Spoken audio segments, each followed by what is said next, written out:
Maxwell was established in 1895, its collection was designed with a single goal in mind: to keep Poland's heritage alive in their new home, America. To do this, they filled their library with works of Polish literature, Polish theater, and Polish history. The tomes of Adam Mickiewicz, Henryk Sienkiewicz, and Bolesław Prus filled the shelves. Translated copies of Shakespeare and Marlowe found a home in the Polish library as well. And then there were histories, biographies of Washington and Lincoln next to the life of Chopin and the history of the May 3rd Constitution. In the first 15 years, the collection exploded to 3,000 volumes, a considerable but manageable size.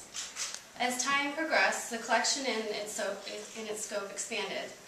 Soon, Polish-American history was represented with the works of Mieczysław Hyman, but so too were the horrors of the world wars.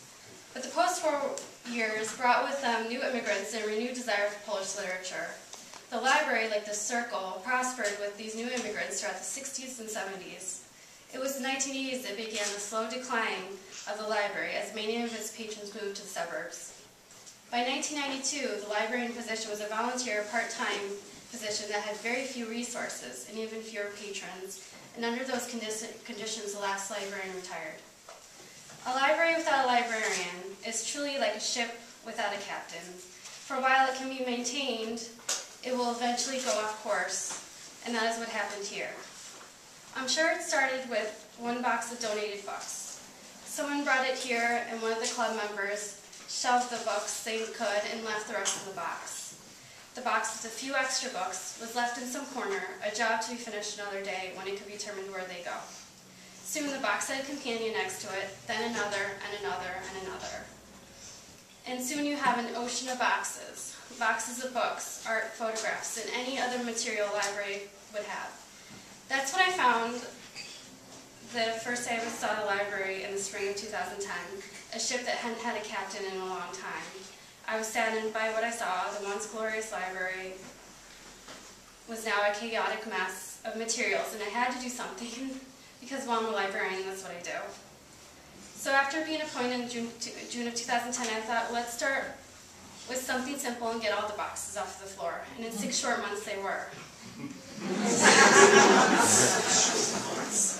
And then I had to start cataloging. So I cleared off the shelf and took the books home and started a primary catalog.